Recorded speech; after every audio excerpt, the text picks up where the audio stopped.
Access to justice is a good thing. No one can be against it. It's like apple pie. But in the current climate, it's acutely problematic. I remember one newspaper lawyer telling me quite recently of an action being brought for libel against his newspaper by a footballer, inevitably, who had retained no less than 3 silks, each of whom was on a CFA. He calculated that the costs bill against the newspaper, potentially at least, was running at about £100,000 a week. Now, Sir Rupert Jackson's proposals, if implemented, will mitigate considerably the problem. But I suspect that costs will remain exorbitant for most claimants and for a growing number perhaps, of media organisations. I'm sure you'll all have heard of a very eminent group called the Early Resolution Procedure Group, attractively named.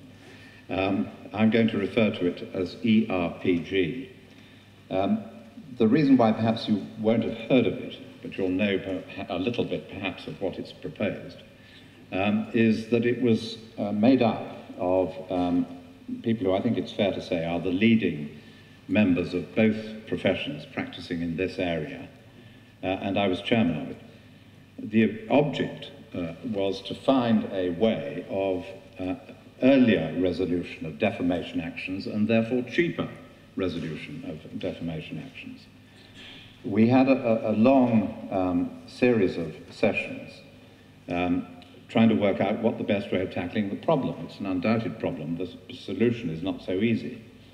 We decided, I think unanimously in the end, that the root cause of the problem with media litigation costs is the question of the meaning of the words complained of by the claimant. The problem is this, I can state it quite simply. The claimant, let's suppose it's an accusation of something along the lines of fraudulent conduct. The claimant will probably go for quite a high meaning, say this article accuses me of fraud.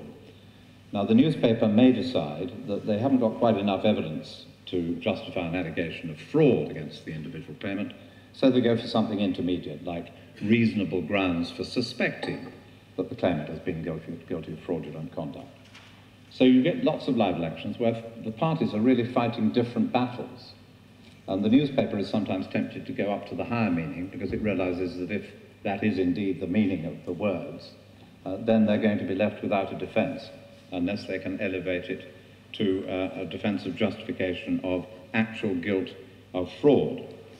So it seemed to us that the problem could best be resolved by determining at the earliest possible practical moment the issue of meaning. The problem, of course, as you will all know, is Section 69 of what is now called the Senior Courts Act of 1981. That provides that a jury is the tribunal which must, save in very exceptional cases, determine meaning.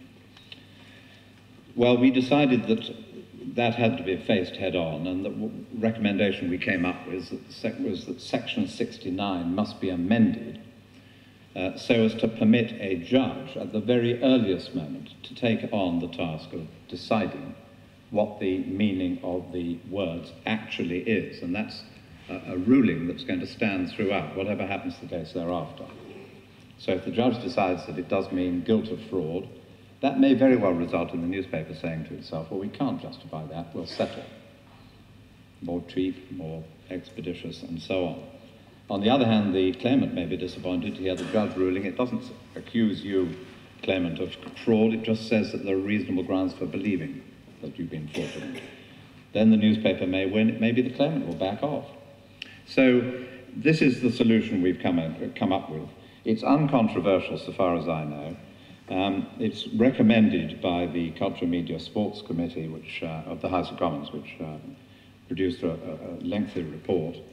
And it appears to me that if the Ministry of Justice can, by the March of this year, overhaul the whole of defamation, it should be possible for an MP, perhaps by a private member's bill or some such mechanism, to enact our really quite modest reform.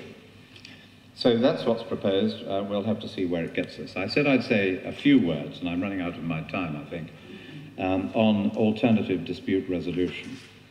That really started in the media world at the instigation of Alistair Brett, who I've seen in the audience, who was at that time the legal manager of the Times and the Sunday Times. What he devised was a system, effectively, of deciding issues like meaning, but other issues too, if that was thought to be appropriate. He would have, as the chairman of the panel, a legally qualified chairman, whether a judge or a non-sitting judge, or a silk or whatever, perhaps assisted by two lay representatives who would be rather good at deciding what readers of a newspaper may have made of a particular article. Whether that is going to catch on depends on, I think, Alistair's energy, which is quite formidable. There's no reason why it has to be restricted to the Times and the Sunday Times. His hope, and indeed mine, is that it can be shown to be attractive to every media organisation, because it should, and did for a while, enable potentially hugely expensive defamation cases to be settled amicably and cheaply and quickly.